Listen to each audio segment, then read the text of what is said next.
दोस्तों, क्या आप भी फ्लिपकार्ट में कोशिश कर रहे हो अपनी सेल्स को इंक्रीज करने की, लेकिन आपको रिजल्ट नहीं दिख रहा? फ्लिपकार्ट पे प्रोडक्ट दिख रहा है बहुत सारे लोगों को, लेकिन कोई परचेस नहीं कर रहा। तो आज मैं आपको 3 ऐसे मेथड्स बताने वाला हूँ जो कि बहुत बड़े-बड़े सेलर्स यूज़ करते हैं। इनफैक्ट हम भी अपने सेलर्स के लिए यूज़ कर रहे हैं, जिसका यूज़ करके आप अपनी सेल्स को बढ़ा सकते हो। और ये प्रूवन मेथड्स हैं, ऐसा कुछ भी नहीं है कि मैं रैंडमली बता रहा हूँ। प्रूवन मेथड्स है और इससे आपको गारंटीड रिजल्ट मिलते हैं। तो अगर आप इसके बारे में जानना चाहते हो तो वीडियो को ध्यान से देखना और एंड तक देखना, ताकि आप चीज़ को अच्छे से समझ सको। और अगर आप ऐसे और वीडियोस देखना चाहते हो, ई कॉमर्स के बारे में सीखना चाहते हो, ऑनलाइन बिजनेस के बारे में सीखना चाहते हो, तो अभी जाइए चैनल को सब्सक्राइब करिए। तो चलिए शुरू करते हैं।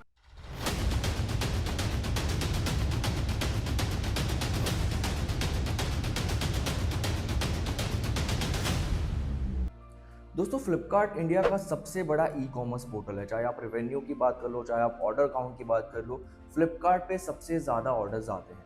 तो अगर आप एक बार फ्लिपकार्ट को सही तरीके से करना सीख जाते हो, फ्लिपकार्ट पे आपको समझ में आ जाता है कि कैसे बिजनेस करना चाहिए, तो ये आपके बिजनेस को, आपके ब्रांड को बहुत बड़ा बना सकता है। तो आज मैं आपको 3 ऐसे पिलर्स बताने वाला हूँ फ्लिपकार्ट के केस में, जो कि आपके बिजनेस को ग्रो करने में आपकी हेल्प करने वाले हैं। ठीक है, तो हम पॉइंट बाय पॉइंट जाएंगे और ट्राई करिए कि आप इसको अच्छे से समझें, ताकि आप इसको अप्लाई भी कर सके और आपको इसका रिजल्ट भी मिले। सबसे पहली चीज, रिव्यूज।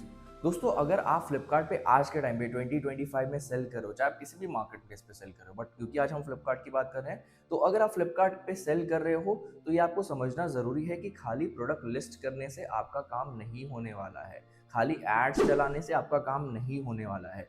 क्योंकि एज अ कस्टमर किसी भी प्रोडक्ट के ऊपर ट्रस्ट तभी होता है जब उसको किसी ने पहले से बाय किया हो, उसके लिए किसी ने रिव्यू डाला हो। इससे क्या होता है ना कि एक ट्रस्ट फैक्टर जनरेट हो जाता है और कन्वर्जन काफ़ी हद तक बढ़ जाता है।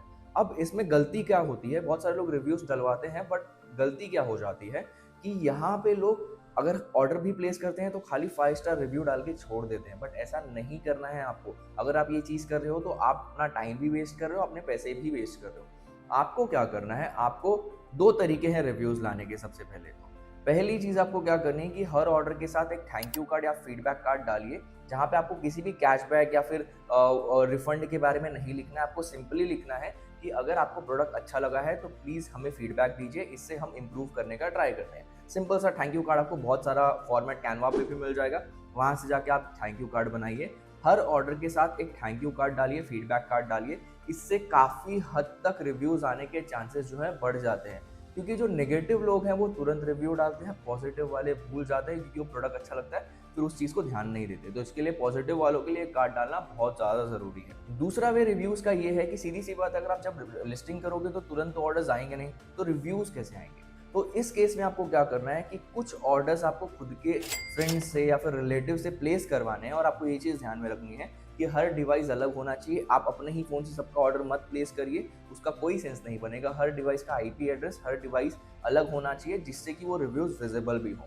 और जब भी आप ये ऑर्डर प्लेस करवाते हो, ये आपको तभी करना है जब आप नया-नया प्रोडक्ट लिस्ट करो या फिर नया-नया बिज़नेस शुरू कर रहे हो, ठीक है? बाकी आपको थैंक यू कार्ड के हिसाब से ही चलना है। तो जब भी आप अपने फ्रेंड्स या रिलेटिव से ऑर्डर करवाते हो, तो आपको ये चीज़ ध्यान में रखनी है कि आपको उन प्रोडक्ट के रिव्यूज़ अच्छे से लिखने भी हैं, स्टार रेटिंग भी देनी है, साथ-साथ में उस प्रोडक्ट का रियल टाइम इमेज भी डालना है। इससे बहुत ज़्यादा इफ़ेक्ट पड़ता है, क्योंकि लोगों को दिखता है कि जो प्रोडक्ट की फ़ोटो आपने अपलोड की है और जो प्रोडक्ट एक्चुअली लोगों को मिल रहा है, उसमें कितनी सिमिलैरिटीज़ हैं।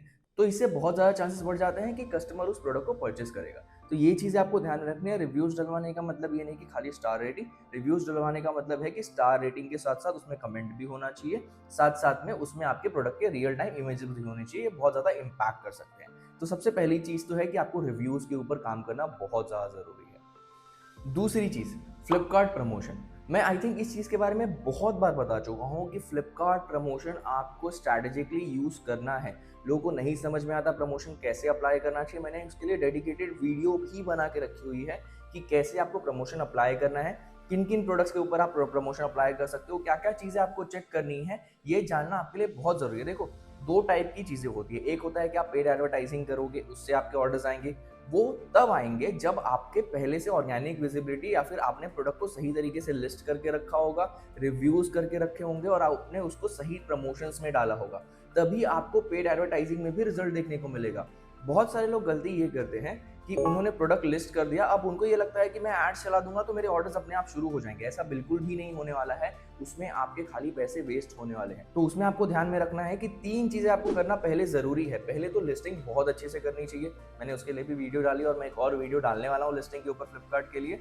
दूसरी चीज, आपको रिव्यूज के ऊपर काम करना जरूरी है, क्योंकि जितने ज्यादा रिव्यूज होंगे फ्लिपकार्ट आपकी लिस्टिंग को उतनी ज्यादा प्रायोरिटी देगा और उसको लेगा कि ये प्रोडक्ट बहुत अच्छा है, तो उसकी रैंकिंग भी बढ़ेगी। तीसरी चीज, जितने भी पॉसिबल प्रमोशंस हैं, मैं ये नहीं बोल रहा कि कुछ भी प्रमोशन लगा दो रैंडमली, बट जितने भी पॉसिबल प्रमोशन है जो कि आपके लिए फिजिबल भी हो, उससे आपको लॉस भी ना हो और आपके प्रोडक्ट की विजिबिलिटी भी बढ़ जाए, वो आपको अप्लाई करने हैं। जब ये सारी चीजें आप कर लेते हो, उसके बाद ही आपको पेड एडवर्टाइजमेंट पे जाना है, क्योंकि अगर आप पहले से करोगे तो आपको रिजल्ट देखने को नहीं मिलेगा। तो ये चीज ध्यान रखो कि फ्लिपकार्ट का प्रमोशन लगाना और सही तरीके से लगाना बहुत ज्यादा जरूरी है, अगर आप 2025 में अपने फ्लिपकार्ट के बिजनेस को ग्रो करना चाहते हो। तीसरी चीज, फ्लिपकार्ट एड्स। जैसा कि आप सभी को पता है कि फ्लिपकार्ट में एड्स में नए नए फीचर्स धीरे धीरे आ रहे हैं। मैंने रिसेंटली उसके ऊपर वीडियो भी डाली थी कि कैसे आप PLA एड्स चला सकते हो। उसके बाद मैंने PCA एड्स के ऊपर ही वीडियो डाली है। बहुत जल्दी डिस्प्ले एड्स के ऊपर भी वीडियो आ जाएगी। तो सबसे पहले चीज कि अगर आपको नया अकाउंट आपने बनाया हुआ है तो आपको 2 ऑप्शन मिलते हैं यहाँ पे। एक मिलता है आपको PLA एड्स का, जिसमें आप स्मार्ट ROI का कैंपेन चला सकते हो, CPC का कैंपेन चला सकते हो, स्पॉन्सर्ड प्रोडक्ट कैंपेन जिसको हम बोलते हैं। दूसरा आपको ऑप्शन मिल जाता है PCA कैंपेन का, जहां पे आप बेसिकली अपने प्रोडक्ट को डिस्प्ले एड जैसा ही यूज कर सकते हो, प्रोडक्ट की डिटेल्स दिखा के एक साथ में मल्टीपल प्रोडक्ट्स दिखा सकते हो, शोकेस कर सकते हो, जहां पे बैनर्स वगैरह आपको जैसे दिखते हैं। इन दोनों ऑप्शन के साथ आप काफी हद तक अपनी विजिबिलिटी बढ़ा सकते हो, लेकिन इसका स्टेप क्या होना चाहिए ये जानना बहुत जरूरी है। देखो, जब भी आप नया अकाउंट शुरू करते हो तो ये जरूरी नहीं है कि आप PCA कैंपेन पहले लगा दो, क्योंकि अगर आप PCA कैंपेन पहले लगाओगे तो क्योंकि फ्लिपकार्ट को विजिबिलिटी आपको अच्छी देनी है तो विजिबिलिटी तो आपको दे देगा, बट अगर आपके प्रोडक्ट के ऊपर कोई रिव्यूज ही नहीं है या फिर आपने कोई प्रमोशन ही अप्लाई नहीं किया है तो बहुत कम चांसेस हैं कि आपको वहां पे कन्वर्जन मिलेगा। ठीक है, तो PCA कैंपेन पहले लगाना बेवकूफी है, तो गलती से भी इस चीज को मत करो।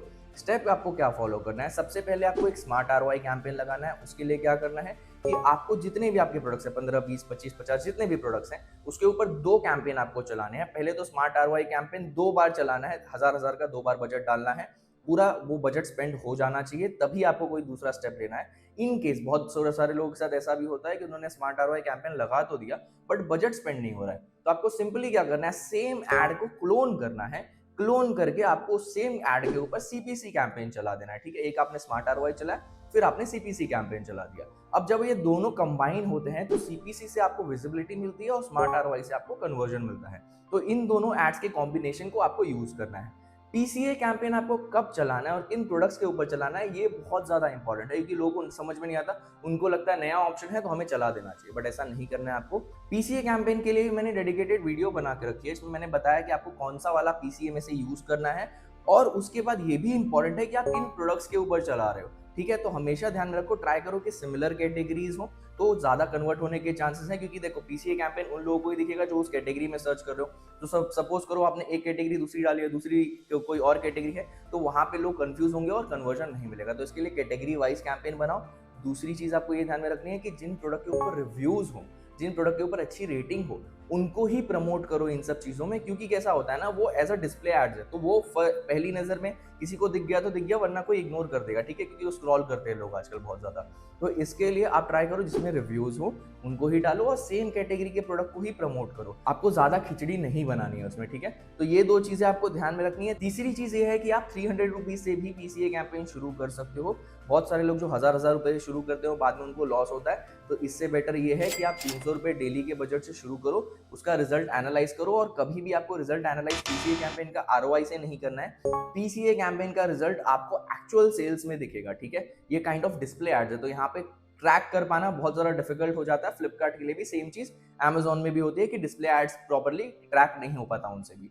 तो आपको क्या करना है कि जब भी आप PCA कैंपेन चलाते हो तो एक दिन पहले का सेल्स एनालाइज करो, और PCA कैंपेन जिस दिन आपने चलाया उस दिन का सेल्स एनालाइज करो, तो जो डिफरेंस आपको दिख रहा है वो आपका एक्चुअल रिजल्ट होगा PCA कैंपेन की वजह से। ठीक है, तो ये चीज आपको ध्यान रखनी है, इससे आप अच्छे तरीके से जज कर पाओगे अपने PCA कैंपेन को, या फिर आप उसको डिस्प्ले एड्स भी बोल सकते हो। ठीक है, तो अगर आप इन 3 चीजों को करते हैं जो कि मैंने आपको बताई, सबसे पहले आपको रिव्यूज के ऊपर काम करना है, अच्छे रिव्यूज डालने हैं, फोटो के साथ रिव्यूज डालने हैं। दूसरा, आपको सही प्रमोशन सिलेक्ट करना है और प्रमोशन में रेगुलरली अप्लाई करते रहना है, चाहे सेल आ रही हो या नहीं आ रही हो, आपको प्रमोशन में अप्लाई करना है।